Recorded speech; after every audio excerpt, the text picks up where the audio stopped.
Good evening, everyone, and welcome to episode 229 of The Ball is Round. My name is Andy Coronado, and tonight on the show we're discussing Canada men's national team tie versus Curacao in the Gold Cup. I cannot talk, I'm sorry. Our instant reaction to Roses FC versus Vancouver Rise FC, and a few tidbits about CF Montreal to finish off the show. As you guys can see tonight, I'm joined by my partner in crime, Elias Grigoriadis. Elias, why do I still mess up your name? How are you doing, man? Because it is a name that is impossible to pronounce. That is the legacy that the Greek people have left to the world. How you been? I'm doing good, man. I'm doing good. Life is nice. It's hot as shit outside. Ah, Jesus. But Like I told you before the show. Can you hear my fan? Because I have my fans, Elias, but I actually need a fan to get, it's really freaking air. hot. Yeah, it's just really freaking hot, man. How was your weekend? How's what you been up to? It was nice. Went down to Toronto a little bit. Where? Sorry? Toronto. I know. The nerve. Had a good time. Hung out. Yeah. Had some good food. All right. And yeah, la vie est belle. And you had a little bit of time just to watch soccer here and there while you were in that city that nobody speaks of, nobody knows, and nobody identifies. But and yes, good evening to everybody that's with us tonight. Patrick, good evening. Robbie, good evening. It's so nice to see you guys back because it's been a minute that Elias and I are together. We were a little bit last week together, but either way, we're back at it. Your favorite host. Right, but let's get to the show. Let's get started. So we're gonna start off with the fun stuff, right? Sure. This could be another fun episode. Another fun episode. It's always fun. We always have fun. Super fun. So let's get started with Canada men's national team tie against Curacao, who is ranked by FIFA at 90. Rankings mean nothing, Elias. They don't mean anything. Until they do. Until they do, right? Until they make your team look bad or good. Because if it was the other way around and it's like, oh, Canada's ranked 90 and they're ranked 30, oh my God, But Canada right now, as we know it so far, has been, doing really well. They've just been doing really well. They've been up on the rise and just making headlines left and right, doing the right things. But yesterday, and just leading up to the game, the Gold Cup in general, right? It just feels like, there's been issues with Jesse Marsh as a coach. I don't know when he's going to be back on the sidelines, but it always seems, even when he's on the sidelines, Elias, he still manages to stay on the sidelines and when I say sidelines, it's not literally the sidelines. He is literally out of the sidelines. He's on the sideline of the sideline. He's a free spirit, man, So at this point, when is he going to coach CFM? When is he going to coach Canada again? Because he keeps getting in trouble. So, and again, I think I gotta say, as a soccer fan, as somebody that enjoys watching the sport, you love a passionate coach, and you love a passionate, but not to the extent where you're getting yourself suspended from games, like Marco Donadel has those for CF Montreal with too many yellow cards, right? So. What's going on, man? Like, what's going on with this whole Jesse Marsh thing? I don't know. They still haven't really given up any more information of so shady. What CONCACAF is doing, what they're investigating. I really don't personally care until we get an actual answer. It seems like more CONCACAF shenanigans. Yep.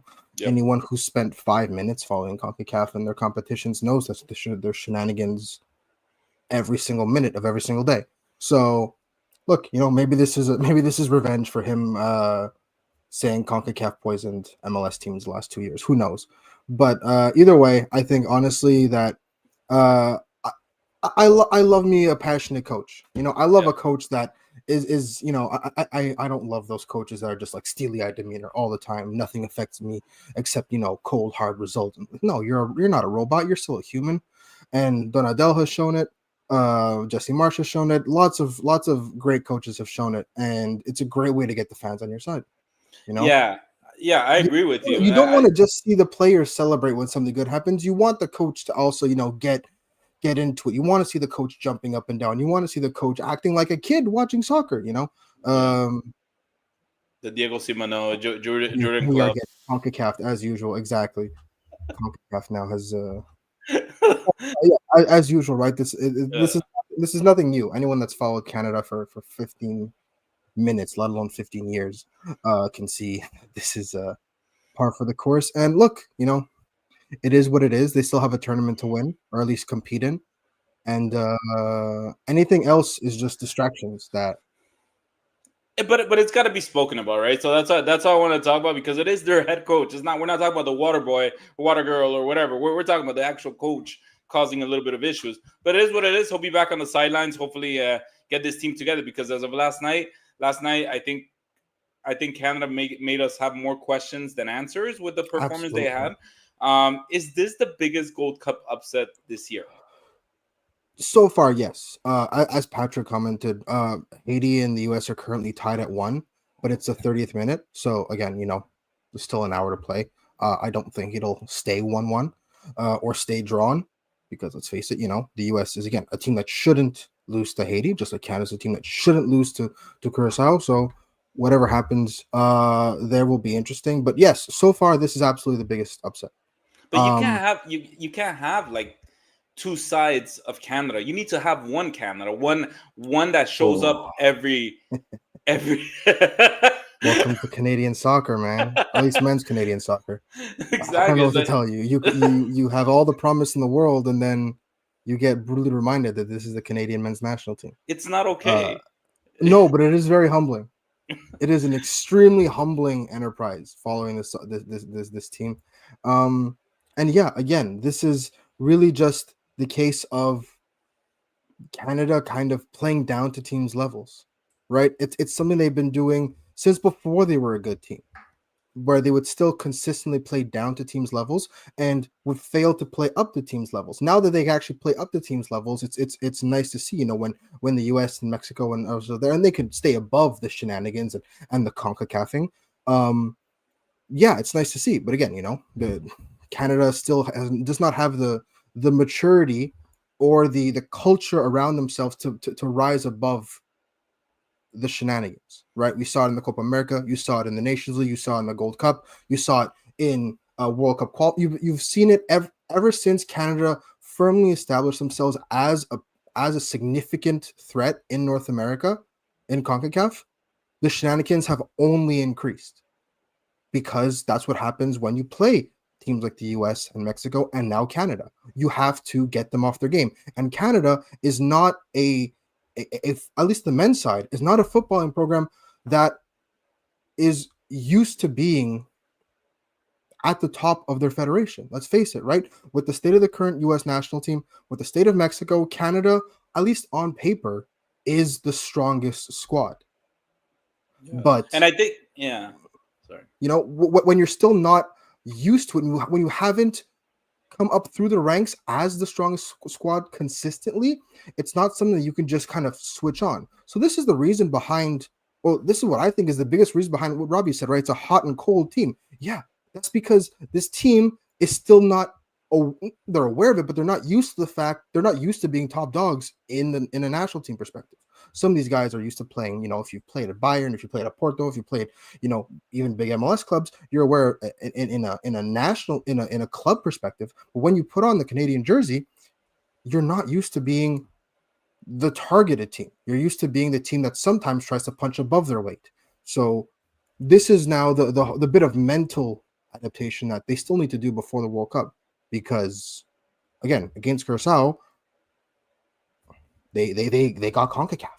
Yeah, but that's one of the things that a wise person once said, Elias. They said the hardest thing is not really winning at all. The hardest thing is staying on top, and that's kind of goes along the lines of what you're saying, where Canada's just not there yet, where they can be confident of showing up their B team, their C team, their A team, and be like, we can easily beat them 5-0 just because we are Canada. They can't do that yet. And yesterday's goal, and I believe it was the 93rd minute, I was just watching it now, guys. Mm-hmm. It was not pretty. And they No. had a lot of, I think Robbie mentioned it, they got a lot of chances. Curacao, they got a lot of chances They that should have were, absolutely won that game. They should have absolutely won that game. Canada, in fact, was the fortunate one for coming out of there with the point. And but like here's the same thing. It's the B team, but if you look at this team, right? Sinclair, backline of Basong, Kamal Miller, and Joel Waterman. Look at that. They're back together. That's cute. And Nico Seeger. The midfield of Nathan Silva, Ismail Kone, Jacob Schaffelberg, and Reese Nelson. And then up top is Tani Oluwaseyi and Jonathan David. Yeah, this is not your strongest 11, but this is damn well good enough to beat Curacao. There's no reason that a team like this should have A, drawn, and B, had such a hard time against Curacao. They just stopped playing in the second half. The first half was okay. It wasn't like, yeah, the first 10 minutes were awesome, but the first half as a whole was okay. They weren't stunning. They were definitely not as phenomenal as they were against Honduras, but they weren't bad. The second half, they kind of walked out there and they said, maybe I play, maybe I don't. That's not how that works. Kamal Miller and Joel Waterman in as a defensive tandem, I don't want to see that in ever again. It was not pretty. It's and you could tell that they're still like they're familiar with one another, but the way that these two complement each other in a back four it's unwatchable. It's not good. I think Nico Seeger and Zoran Basong had decent games. They weren't great, but I think they were okay. Those two together in possession were wonderful. But the problem is when you're conceding that much possession in the second half, defensively their feet were cement. They weren't moving. They got turned God knows how many times, and they were caught flat-footed all the time.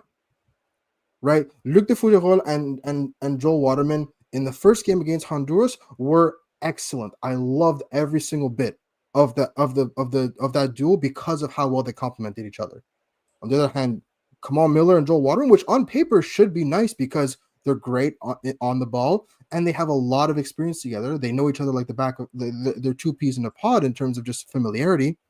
They looked like complete strangers out there. They were not trading off their attackers. They were not in sync. When one would step, one would not. It was just an entire failing down the middle, right? And Ismail Kone and Nathan Saliba, again, as good as they were going forward, the second they lost possession, were nowhere really to be seen, right? They did nothing in terms of just shutting down, progressive balls in the middle. So this is my concern now. That, this is not the strongest 11. There's no Steven Eustachio. Moise Bonvito is injured. And Derek Cornelius, they're not there either. Mathieu Chouanière wasn't there. This, that, and the other. But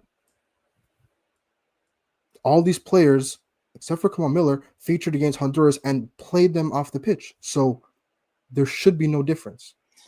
And that's where, like you said, it's just two different teams, two different coins, and you don't, as a fan, I think as a follower, somebody that covers this team, you have to know at least what to expect at a certain aspect of the game. I understand if you can't expect everything. There's certain players that might have good games, certain players that might have bad games. It happens with every national team.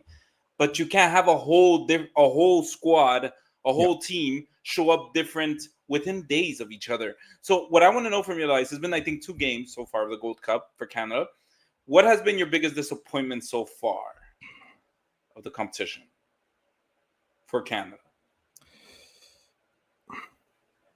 I don't have one single thing that is my most disappointing thing because, the Honduras game was as phenomenal as it was. A completely rotated, not completely, but a significantly rotated squad for this game. I'm going to say, again, we talked about this, Yumi and Ollie, last week about what we want to see. And I said in the group stage, I wanted to see partnerships developing. I saw no partnerships developing in the second game. Yeah, in the first game, everybody looked great. You win 6-0, everybody looks great. Even if you didn't have a great game, you win 6-0, you automatically look great. But in the second game, again, partnerships. I wanted to see how the midfield tandem would work. I want to see how the wide players work. I want to see how a striker and, Jonathan David, is he a second striker? Is he a 10? Is he a false 9? Is he a proper 9 and they're a proper striker? He was a bit of everything. But again, him and Tani Oluwaseyi, I did not see any kind of connection in the second game. They were two completely different planes of existence. And I think that's also The big problem right now with Jonathan David is that you're getting a pure, proper striker, and you're putting him in this number 10 role, and you'll get games where he was phenomenal, like the Honduras game, and you'll get games like, what we saw yesterday, where he looks out of place. And when you're playing somebody that good out of position, that's what you're going to get. So Jesse Marsch is kind of rolling the dice and saying, yeah, I'll take a good game every 2 games, and then one game where he's just not as effective. He wasn't turning, he wasn't finding spaces, he wasn't getting shots off, he wasn't creating any kind of danger in this Curaçao game. So my biggest disappointment is the partnerships. I haven't seen any single partnership going, that's going to be a lethal combination. Even in the Honduras game, there were individuals that were excellent, right? But I didn't see any partnerships going, oh, that's those two together. Excellent. Except maybe Jonathan David and Promise David. Those are your 2 starting strikers. When it comes down to it, best 11, if they're not on the field together, you are massively handicapping yourself. And your biggest surprises so far? Can I say Nathan Saliba? Of course you can, because that's our next point. Then you know what? I'll save Nathan Saliba for the next point. My biggest surprise, Nico Seeger. Excellent. He played on the left, he played on the right, he played wherever the hell Jesse Marsch asked him to play, and he was so solid. I love it. He's become not necessarily an afterthought, but he has fallen down the pecking order a little bit. You have Alistair Johnson, you have Richard Larea, you have, on the left side, Sam Adekugbe and Alphonso Davies that are both out now. So that does leave a significant gap for him to fight with Zoran Basong on that other side of the pitch, assuming they don't go with, Alistair Johnson and Richard Larea together, which is also entirely possible. But Nico Seeger has made a phenomenal case for himself, and he's made it very difficult because these 2 games, he has been as close to beyond reproach as you could ask for from a right back in terms of just build-up play and defensively. I'd love to see him get a bit more involved going forward. But again, when you have Tejan Buchanan on your side, he does kind of monopolize the danger and the space. But honestly, I love what I'm getting from him. And so, yeah, I think, again, Alistair Johnston's probably going to play the bigger games because he's now back. Richard Larea is obviously a player of quality, but Nico Seeger is making a very serious case for himself. I'd love to see him get some minutes in the midfield because he is one of those players that can play as well in the midfield. And again, they don't have a proper ball winner yet. Nathan Saliba has done a good job in that respect, but he's not a proper ball winner yet. So maybe you try him out in the middle. Screw it. So our boy Nathan Saliba from CF Montreal, 2 goals in 2 games for Canada. Now, Elias, in this show, we don't like to talk about rumors, right? Because rumors are rumors until they're facts or whatever. But there have been some pretty heavy rumors, okay? When I'm using the word heavy because there's some pretty good sources that have been linking him to a move to Europe, right? This summer. How much does his performance with Canada in the past 2 games, help his value go up and all of a sudden, like, maybe catch the eyes of because he's like, you were so quick to want to say that he's the biggest surprise. I don't think it's just you. I think people are noticing it because those goals have been really good goals. And just in general, his performance has been decent during the past 2 games. So how important has the Gold Cup been for Nathan Saliba's value and the potential of him moving to Europe? Look, a rising tide lifts all boats, right? And I thought everyone looked good in the Honduras game. Everyone's value was, maybe not skyrocketed because you beat a team 6-0 that you're, way further ahead in the FIFA rankings than you were supposed to win, but he looked excellent. Again, this game here, he looked excellent. It's going to take a whole tournament for it to actually affect his value in any significant way. But again, he's laying the groundwork to do just that. Patrick's saying, hopefully for Canada, Porto has a quick exit, the Club World money grab, and Eustáquio comes back to the national team fold. But honestly, if he doesn't, the midfield is not Ismail Kone and Metzer Shoner. It's Ismail Kone and Nathan Saliba.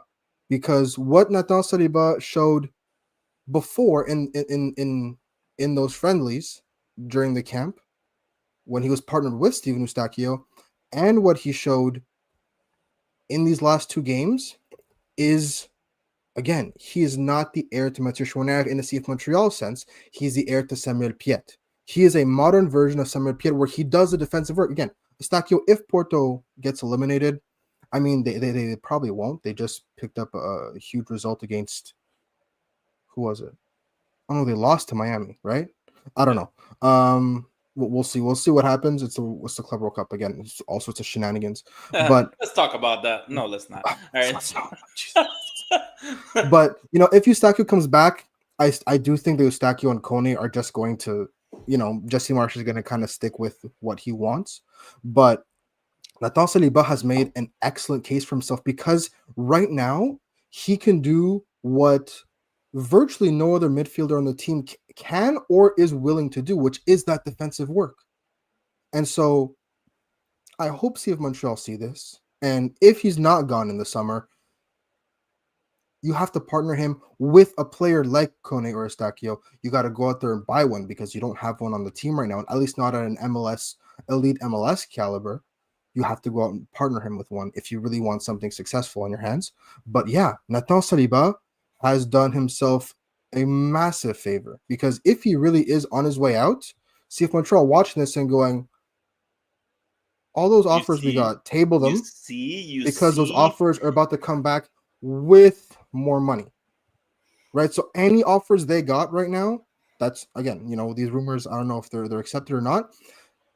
Any offers they got, you reject them all because new offers are going to come in, especially if he has an entire tournament at this level. They could be worth double what they got, a week ago. So yeah, Nathan Saliba, he was my biggest surprise, and for a good reason because again, sometimes a crappy club season or a club season that's not going your way is kind of contagious and it carries over to your national team form.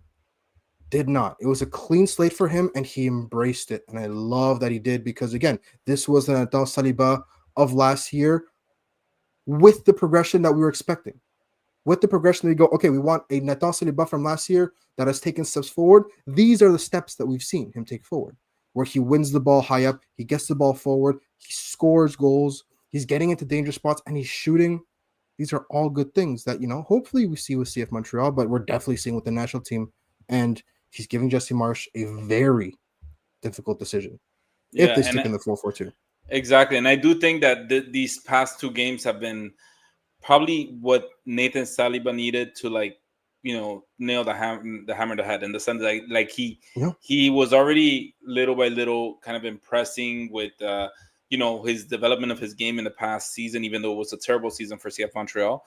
And it's just like with the help and with the talents around him, he is showing guys, look what I can do when I have talent and I have support and I have help and I actually have a chance to play my game comfortably.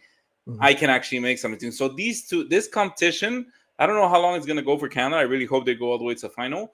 But just to give Saliba more opportunities and chances to continue showing what he can do with a different, maybe like you said, a different formation, right? Or a different a group of people around him. Maybe people that he's played for in the past that he's also comfortable. You got Joel Waterman behind you that he knows really well.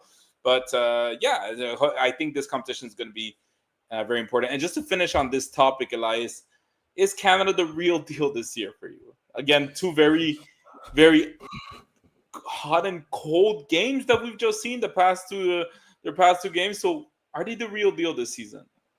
I don't know, Canada. Are you?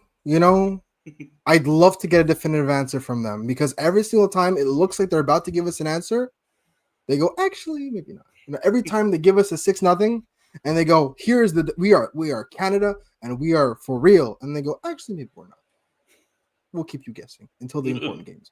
No, they have still yet to give us a definitive answer. So you cannot say that they're the real deal until they firmly establish themselves. And again, we've been saying this ever since Canada was even halfway decent in CONCACAF.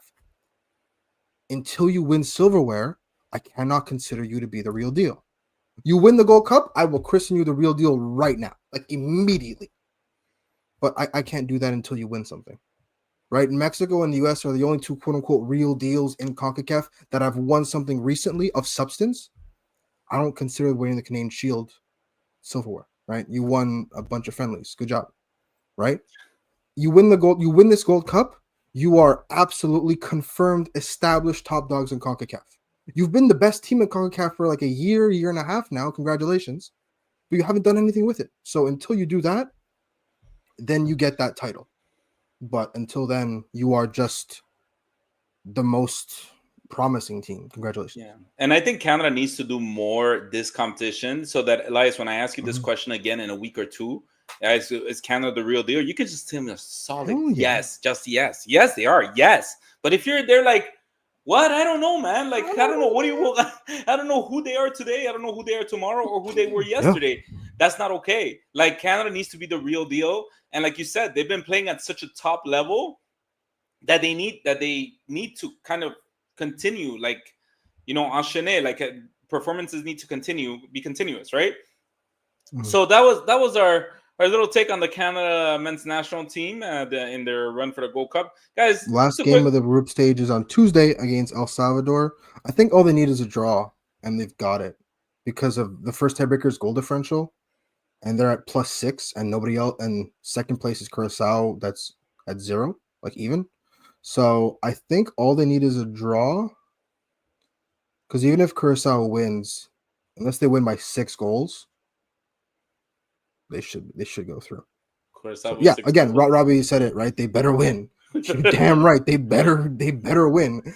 All they need is a draw to qualify. But again, if you don't qualify first in your group with at least 2 wins out of 3, then come on. This is no bueno. No bueno.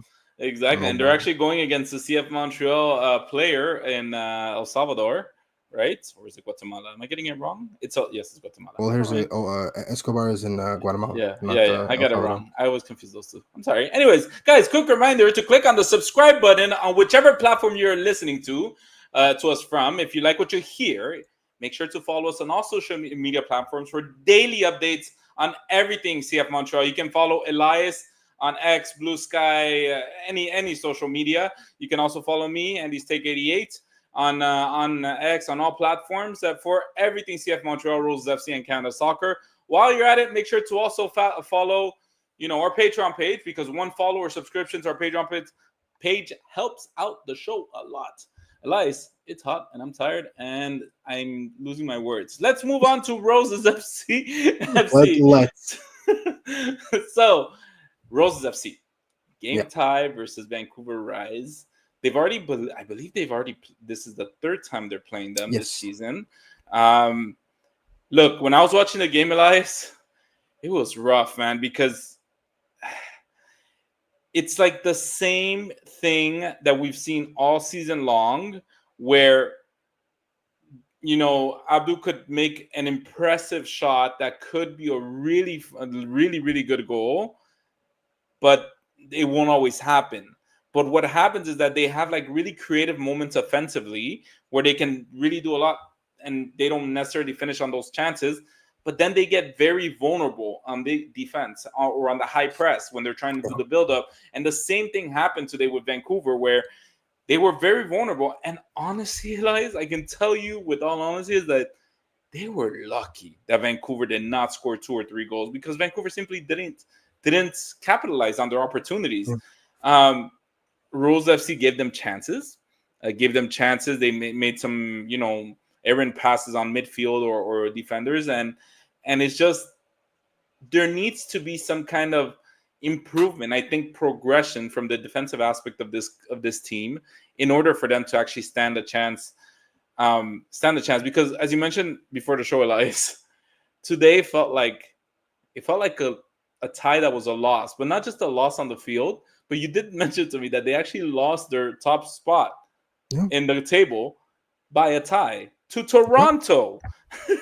So that's one of those things where you're just saying, like, it's a little bit frustrating. And Elias, you don't have to necessarily watch the game that just happened now to know what I'm talking about when it comes to these things where it's like, what can Roses FC do to kind of get over that hump where they keep showing up with a vulnerable defense the moment they get high pressed, and just kind of that lack of creativity in midfield. I mean, you have to, Charlotte Bibo, that is a fantastic midfielder, but that's it. Like, who else is going to help, or who else is connecting the attack with the defense to be able to kind of have a one unit going together.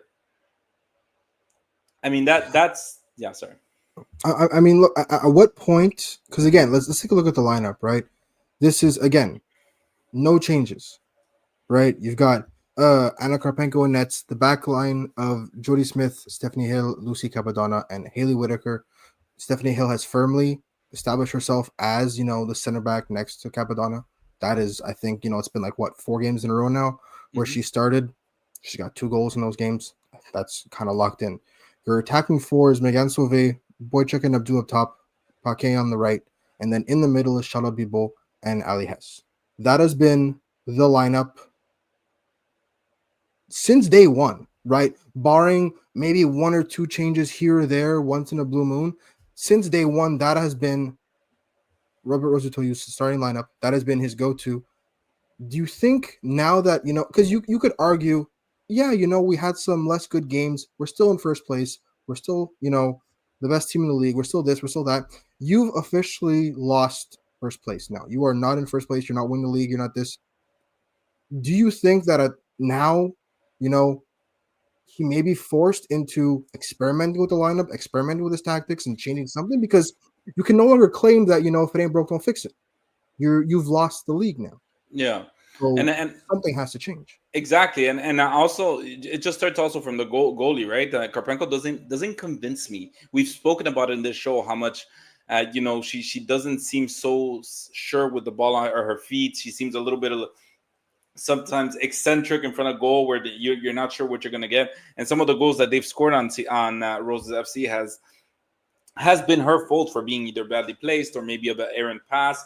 I mean, it's a team effort then at the end of the day. But as you said, there needs to be a change for this to improve at all. So I just, to me, Elias is just, Roses FC has the talent, but they are missing a certain ingredient to make it connect, to make it all a complete game. Whereas we were talking about CanMNT's national team earlier, where you have games where they can say, look, this is Roses FC style, and this is what works for them. This is what now. Right now, it's just the same thing over and over again. Just press them high on defense. Like, teams have figured them out. They just press them high. The defense is gonna struggle, and you won't get it past midfield.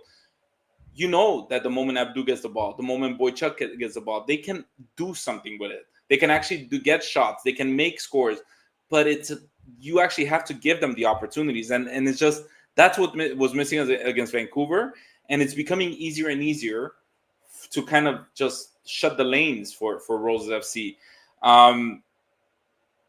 What do we need from Roses FC at this point? Like, I know we've talked about it. I think we talk every week, Elias, that we do this podcast. We're like, they need a creative midfield. They need a creative. Now you're saying about tinkering the lineup is with the talent that they have there. Do you think that would make a change? Because I think they're still deploying a back 3, if I'm not wrong, right? With Whitaker as a wing back and Abdul sometimes playing a striker. Yeah, I mean, Jody Smith is definitely not as adventurous going forward as Haley Whitaker. Haley Whitaker just bombs up the sideline and she loves getting forward and getting into like those advanced spots. So in possession, they do have a bit more of a fluid structure, but again, they do still, regardless of how much they swap out of their 4-4-2, there is still a gap in the middle. Rubber, he's all like, it's clear that he's already tried to tackle this. He's moved Latif Abdou from the wing into the middle, and that did help a little bit. And that, you did kind of see an improvement going forward from that change, but I still don't think it's enough. I don't know if it's a tactical thing. I don't know if it's a personnel thing. I don't know if he has to not completely, but I don't know if he has to rethink certain areas on the pitch now. But one thing is clear, when they do get out of that press and they are able to commit numbers forward, I still struggle to see concrete ideas. Right? I think that comes down to coaching, because you have to kind of figure out, you have all these talented attackers, you've got 4 of these players that can run, that are technically very strong and that all have a really great eye for goal. But I still need to see what the collective idea for this team going forward is, because again, we'll get it for like 30 minutes and we'll see it and it looks great and then it doesn't show up again. Or we'll get it for little tidbits throughout the game, but again, applying it consistently still seems like a bit of a headache. And I don't know if this is still a familiarity thing, but they've played 10 whole games together. And again, like we said, right, this lineup hasn't really changed all that much. Yeah. 10 games together, you train together all the time. You've had a full preseason together.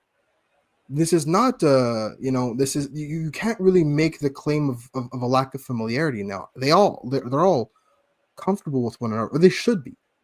So now comes the real work in terms of building and attacking identity. We still don't really have one.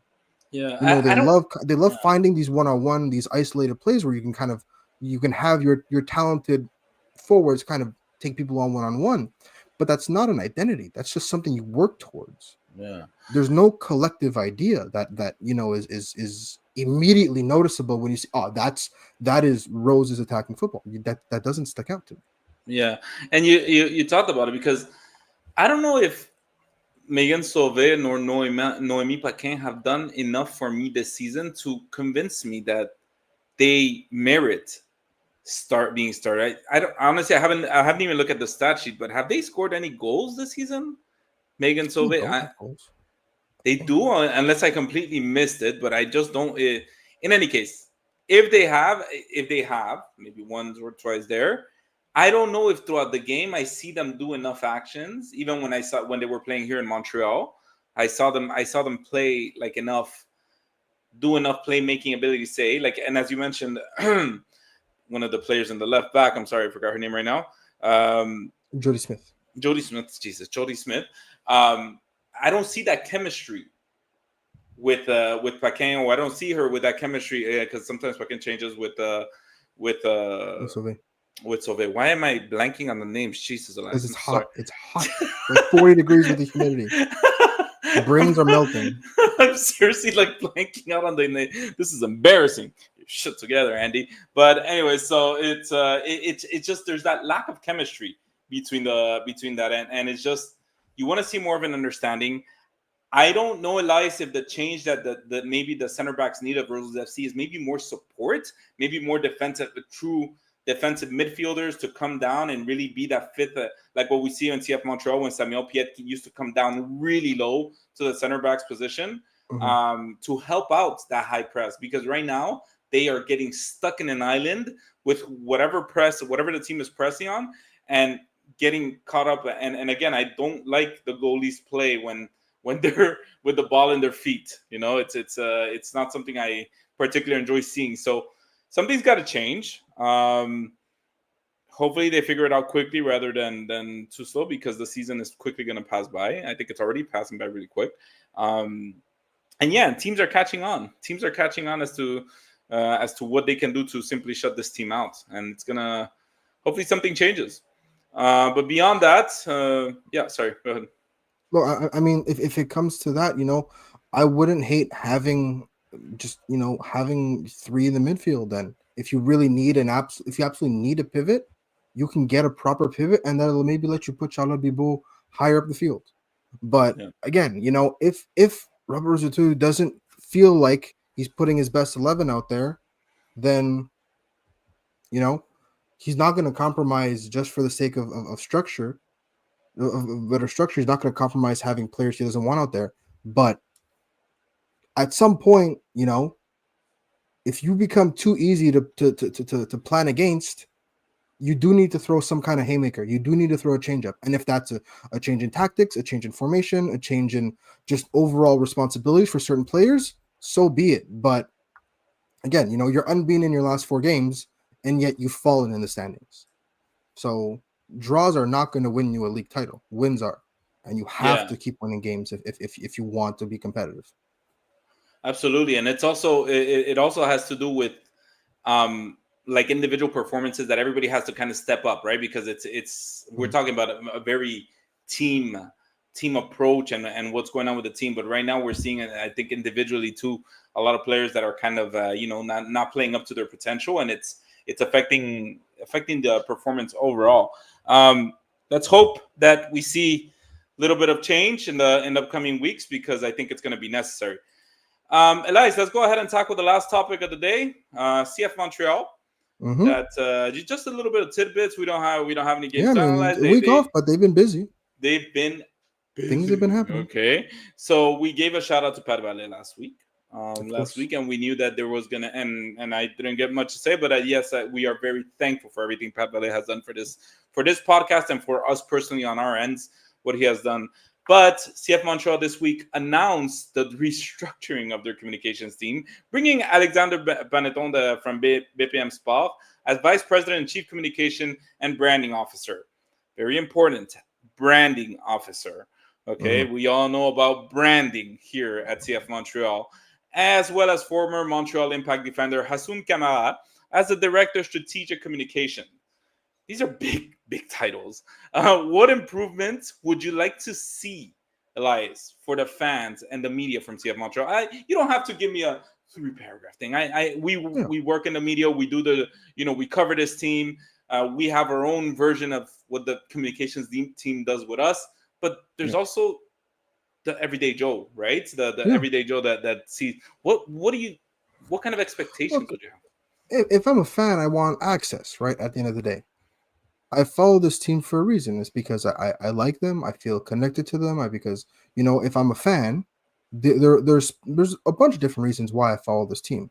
But the main one is because it's the club in the city that you're from, or you feel some community connection, or there's a player on the team that you really like. But regardless of why you follow CF Montreal, if you're a fan, you want access, right? And so, whether it's a behind the scenes or whether it's more player interviews or more, even just social media gimmicks with the players. I think that fans want to feel more connected to their team, especially at a time where they're looking for reasons to feel connected to this team and to want to be connected to this team. Exactly. Not even believe, just a reason to feel a connection to your team. Right? So again, it's just access. Whether again, you're doing like a quiz with you have, sometimes the Habs do these, a stupid little game with 2 players, but they see that they're able to see these players as humans, and they see, they're goofing around. Okay, maybe they're actually enjoying something, and maybe everything isn't all doom and gloom. Or like when you see a training, they're always playing on the side. Sometimes they play basketball, they play soccer, tennis. And they have a good little time, or that soccer ping pong or whatever, record that, do a little tournament, something, right? Just give them a little bit more as a fan. As journalists, journalists don't matter. Journalists always complain. We'll always find something to complain and we're the worst. We are the worst. So Law, Tristan, the whole team. I'm sorry, but we're the worst. Love them. We love them. But look, journalists, and from the media perspective, that's a whole other thing. But as a fan, you want to see the team. You want to see the players you follow. Yeah. Especially if you don't have like super mega stars. Let people learn about the team. What are you talking about? We have Henadi Sinchuk, super mega star. Come on. But anyways, Elias, I think you froze. I think your connection went off. but anyway, so no, one of the biggest, I think they have such a big obstacle to overcome right now. As far as what I mentioned, I underlined the word branding, Elias, branding, because if we're saying the truth right now, Elias, the branding of this team right now is in the mud. It is shit. And I'm telling you this by any content that we can put on, the Ball is Round or you and I in social media. They see CF Montreal. It could be anything. It could be Vrioni got injured. It could be practice update. Whatever you do, the fans, they just comment so much like this team, does this and that. So kind of going along the same lines as you, Elias, they have a lot of. I feel like in the past few years, when I say few, I mean maybe since the Olivier Renard era or something, the branding has really gone down. And not just the quality in the field, but just the way, as you mentioned, the interaction with the fans. Like doing something cheesy. Like I think the Toronto FC recently put out a clip where they had 2 of their players go to a hockey game, a Toronto Maple Leafs game, and just mic them up while they were reacting to the game. And that was enough for fans to be like, oh, they're so funny. They're such funny human beings, like watching a hockey game, and it might not connect with everyone, but it connects to somebody that might enjoy hockey and might see, oh, this is really cool. It's There's funny. these soccer Like, players that I promise you that maybe Hinadi Sincha could see, but I promise someone like Tom Pierce who grew up in England, or someone like Sunusi who grew up in Nigeria, like they've never seen a hockey game before. Yeah. Right. You just you take the two of them, you put them like right in front of the glass, and Yeah, take him automatic. Like the first, like Tom Pierce's first week here, he went to a Habs game, and he loved it. Right?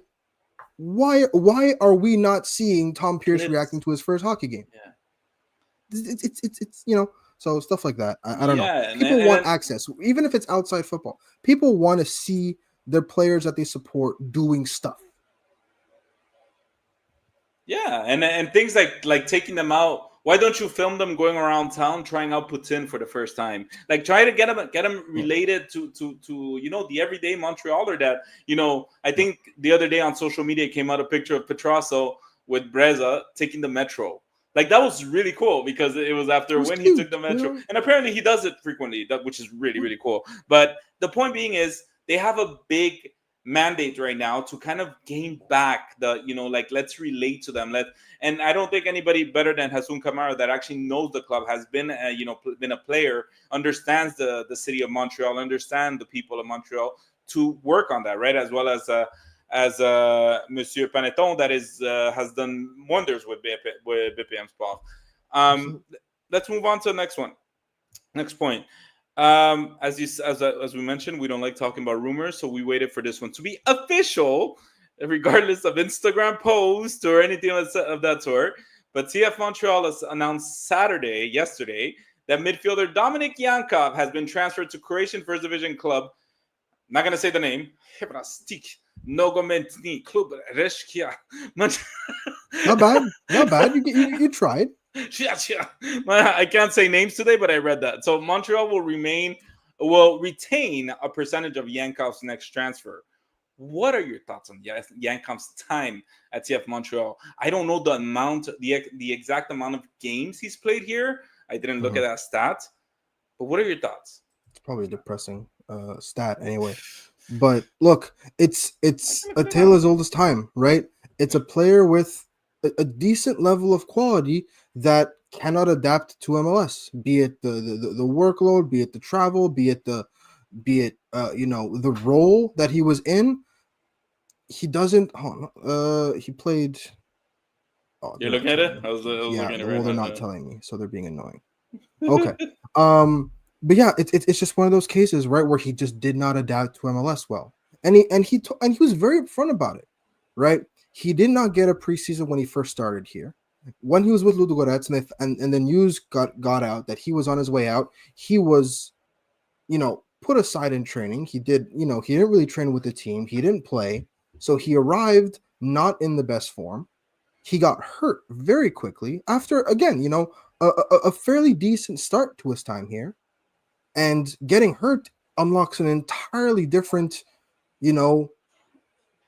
adjustment to the league, because now you're in, you grew up in Toronto, but you're still in Canada, but you're in a new city with a new club, don't necessarily know too many people, and now you're not even playing because you're stuck recovering from injury, and then a second one hits you, and then all of a sudden you're not you're not as confident, this, that, and the other, and then you also have to take into account adjusting to a league like this.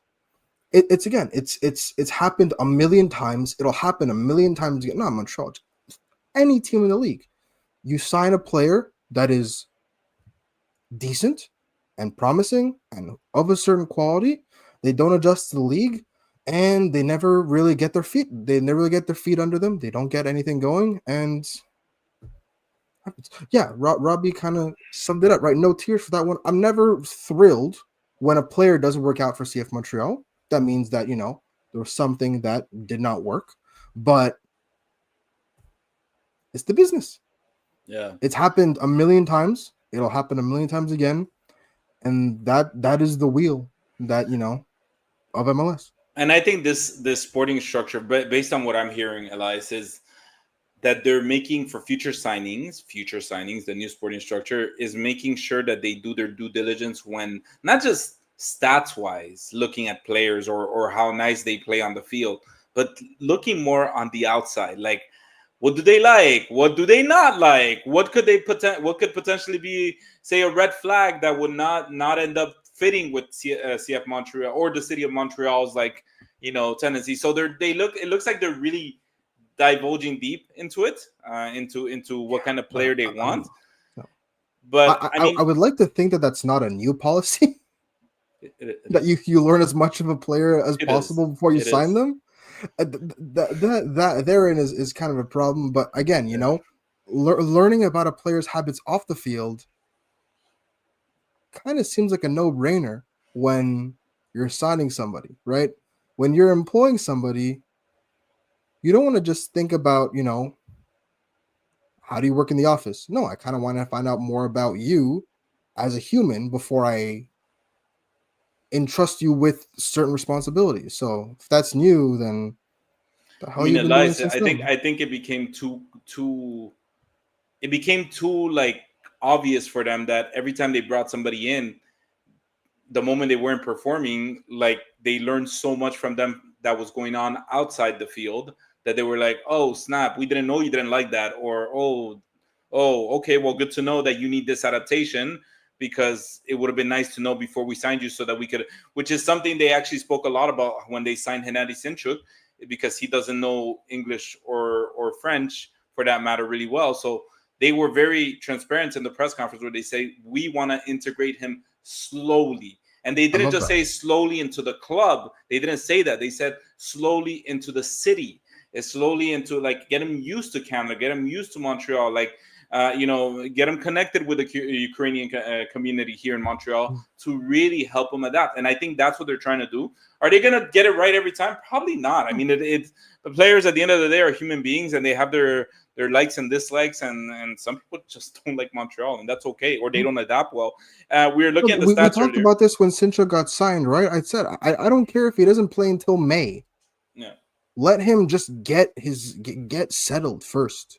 yeah, And especially if you're signing an 18-year-old. If you're signing a 22-year-old or a 23-year-old, they're still a kid, but they've been professional for a couple of years now.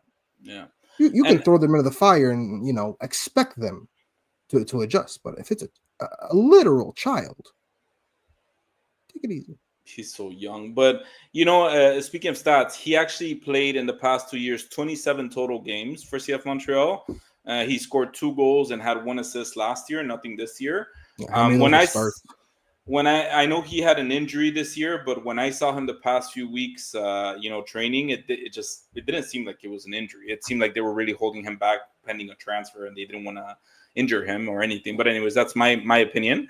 But yeah, it seemed like he had kind of I did my deep dive on this, Elias, and everybody has told me, like, I've several people have told me that Dominic Yankov is a very talented player. He is You actually see, very, very he's talented. very good, Yeah, but it but just wasn't a fit. He wasn't a fit for the club, and that's okay. He might end up having a lot of success where he's gonna go, because he likes it better to see the place where he's at. Maybe the yeah, club is better for him. It can happen, but it's just his time in Montreal, and I think that's why to CF Montreal it was also very, very important to add on, because they didn't say the amount necessarily that was transferred. They didn't. they They never did just do in divulge. MLS. It's annoying. The most important thing was that they divulged that CF Montreal retains a percentage of Yankov's next transfer, which again is telling, I think, Elias, as to how much they believe that there will be a next transfer for him and maybe a bigger club, because they do believe in his talent. Mhm. So yeah, it will happen. Now, Elias, these past 2 days have been out in the hot sun dealing with traffic, going to the CF Montreal practices. I don't know why I do that. It's crazy, but I Glutton absolutely for love it. punishment, baby. Yeah.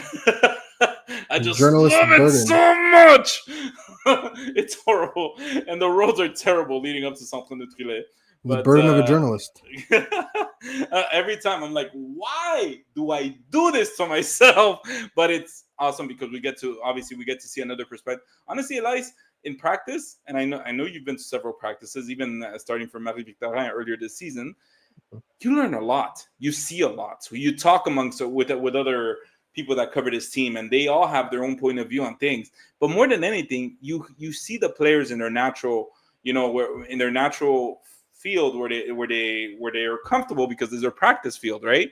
And something we learned yesterday was that CF Montreal recently hired a new nutritionist to the team, which I said, is this new? Like, did you not have a nutritionist before? And they said, yes, we had a nutritionist, but it just, at some point, I don't know when, I don't know how long ago this was, but it just, that person was no longer with them. So now they brought in a new, and one of the first things they added to the practice was weigh-ins when they come into practice, and weigh-outs when they leave practice.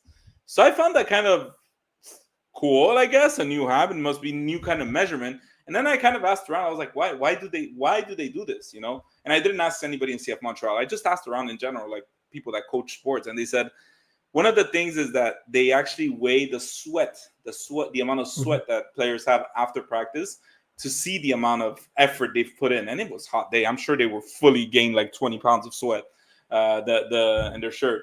But it's just little things that maybe they're taking measures, that hopefully maybe they're trying to get more stats into their performances. Found that interesting.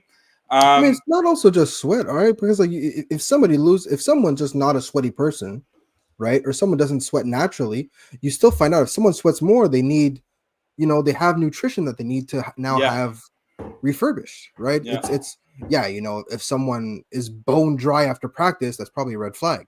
But if someone is more sweaty than the next person, it's also an indication that they need now to have calories, electrolytes, nutrients replenished more than maybe the other person who just, they're physiologically more prone to retaining. It's also a good thing to,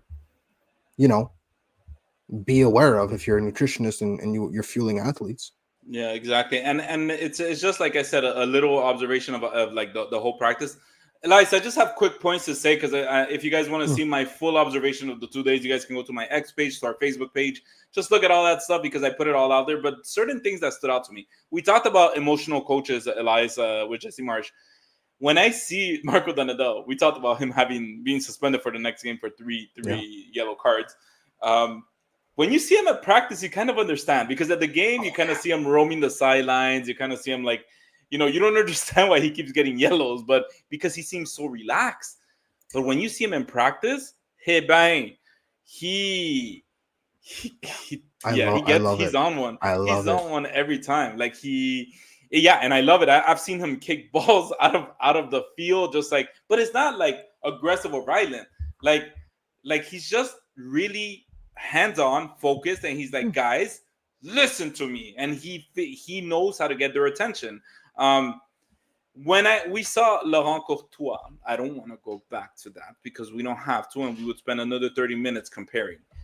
But the reason why I bring up Laurent Courtois is because what I've learned is players, and I'm sure you see this in every sport, even in the biggest leagues, players will always be like their coaches. Whatever their coaches' personality shows on the sideline, on the field, you'll see the players kind of react and be like, hey, this.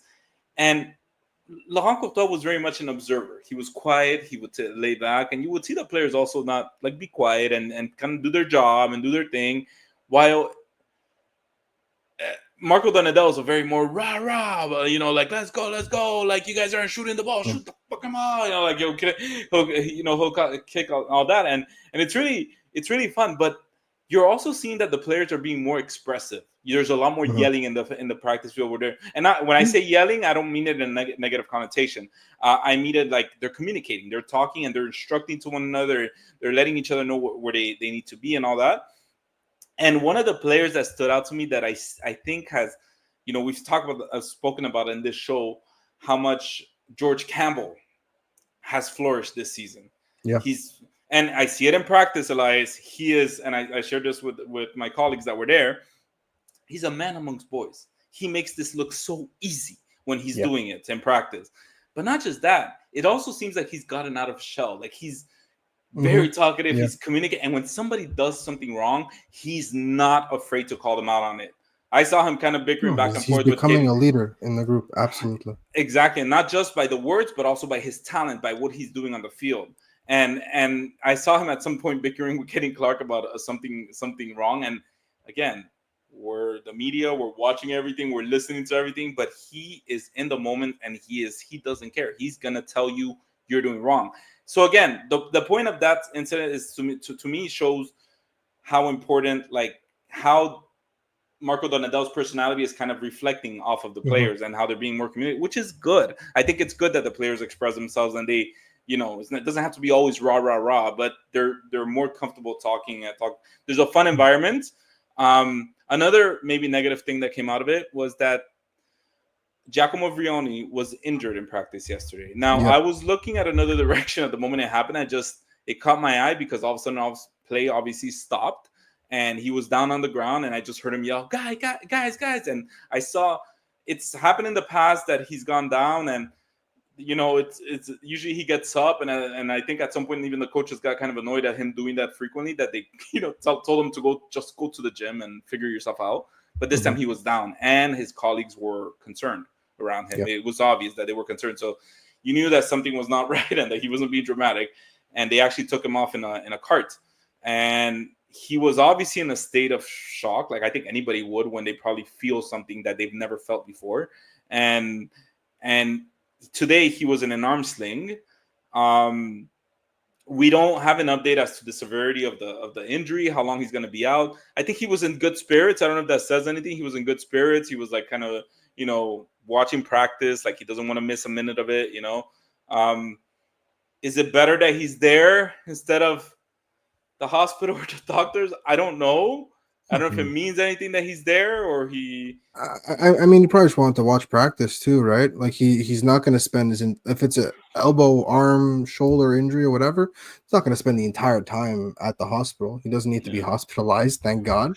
So it's more just like, he'll go to the medical facility if you need something. If not, just hanging out, I guess. And you know where he sat to watch practice today, Elias? Right next to you. Right next to us journalists. Yes. Super cool. Just to shoot the shit, Yeah. You want to talk soccer, Giacomo?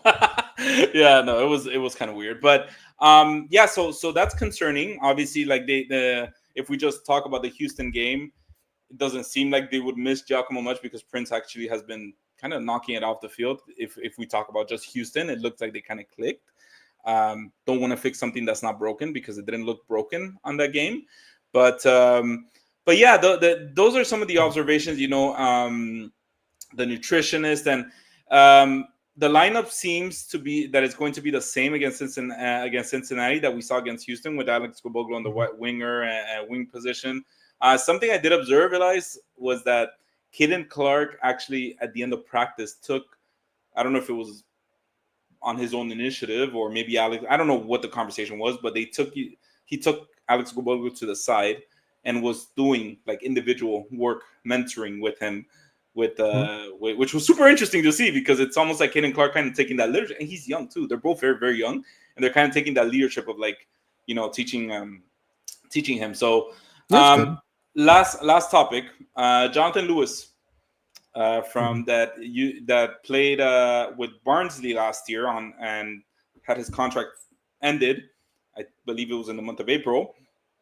Was brought in as a trialist the past 2 days that I've been there. I know he was there also Friday.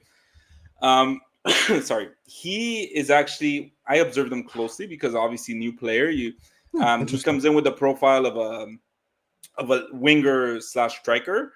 There was a moment in practice today when they seemed to be doing the full scrimmage with the starting lineup, and he was in the backup lineup. And when they did the other lineup, which I'm assuming is mocking Cincinnati's way of playing, they did a back three, and they lined him up as a wing back. I don't think he's a natural wing back, but that's what they did for that as a replacement. Based on what I'm understanding, Elias, is that he hasn't signed a contract. He's still a trialist, and he hasn't signed a contract. I asked around to see if there's the possibility that he signs on game day and he plays on Wednesday. I asked just to see. There's little too Even much. even if he does sign, I very much doubt he'll be playing anytime soon. Again, he just got here. But what impressed me, Elias, normally I would have said that, but he seems to be pretty up to level to where they were. Well, I mean, their season just ended, right? Europe's season ended about a month and a half ago, right? Yeah. So if he's out of a contract, odds are he's staying in shape for whatever reason. Yeah. So I'm not surprised that he would show up fit, but showing up fit does not mean that you're ready to play. You got to learn the system, you got to learn the players, you got to learn everything, Yeah. right? You're basically starting from scratch from a footballing perspective. So physically, he's probably good, and he probably can do his own thing well. But whether or not that fits into the larger scheme of things, I think that'll be the reason. If we don't see him for a couple weeks, probably why. Yeah, and you know what? It's he's a very interesting profile because he is speedy. Like I think he's a speedster, but he's also big body. He does have a big body, and I think what interested me more when I saw him was his decision making, off ball and on ball. Because on ball, Okay. like clearly he holds the ball, confident holding the ball, and just kind of looks around to see what his option is. If it's going back on a pass, he doesn't hesitate. He's not going to be like, let's just go forward at any cost, because we've seen that with other players, just like kind of lose the ball because they just wanted to do the 1v1. Off ball, he likes to set, he does the runs. He is speedy, he's sneaky. He did turn around some of the defenders, and he was unafraid to go right at George Campbell and Jalen Neal, which was very, very nice to see. He's 28 years old too. He's no youngster. He knows the league. He was with the Colorado Rapids. I don't know why, Elias, when I first saw the name, I was like, I know this name. I know that I've seen him play with Colorado, and I was trying to see if he had scored like a hat trick against CF Montreal or something, which is why I thought I knew his name, but no, I didn't see that. But nonetheless, it's gonna be. I would like to see him get signed, because it's that left winger that Donata has been asking, I think, in all his press conferences for CF Montreal. Look, we also know what trialist means at CF Montreal, right? There were like 4 trialists there were 4 players that were trialists at training camp, and all 4 were signed. So if they're bringing someone in from Europe as a trialist, let's be honest here. Let's Elias, I was corrected on that, because I did put it out there just like you, Elias. We all know that they were signed. I was told that they were not signed, and it was a misunderstanding. No, but they all ended up being signed. That's what I mean. Oh, They okay, did not, okay, I see. like they were not, because if you're signed, you're not a trialist. It's by definition, right? Yeah. But all 4 quote unquote trialists in training camp this year all signed contracts. Okay. So I very much doubt they'll bring someone in from Europe as a trialist and then not eventually sign him. That's yeah. Because there's nobody in the position. There's no position. No, who's at that position? Exactly. There's no one. So unless and by the way, I did observe also the injured players: Bryce Duke, Herbers, and Sinchuk. They look very close, Elias. They look very close to game shape. The only one that kind of surprised me was that Sinchuk, at the end of the practice, it was a long practice and it was super hot. He didn't finish the last exercise that the rest of the guys finished. He was stopped by the trainers, and again, I have no idea if that means that it was injury related, or they were like, this dude's way too tired. He's not game fit right now. They kind of maybe didn't want to push him. But yeah, so those are some of my observations. Like I said, if you guys want to see my full thing, because I do write a lot of notes when I'm at practice, go to my X page, go to Facebook, wherever you guys follow us. But that's it. That's it for the show tonight, Elias. Happy Saint Jean to those who celebrate.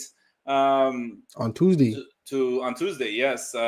Happy Saint Jean. We hope you guys need to stay safe and make sure that you raise a glass of water on our name, right, Elias? Because that's what we drink around here. Of course, yes. The drink of sure. Drink of water or a drink of Coca-Cola. Thank you to everyone who joined us tonight. We hope you enjoyed tonight's show. As always, the podcast will always be free to listen and watch on all of our platforms. Make sure to check out our Patreon page for exclusive member content, such as Upwatch. We have interviews with players and staff that are coming up and that we have done in the past. Hope you guys enjoyed that.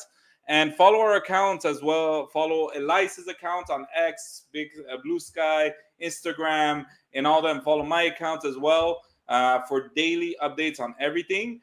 Big shout out to all of you who joined the Patreon this week, because we see you.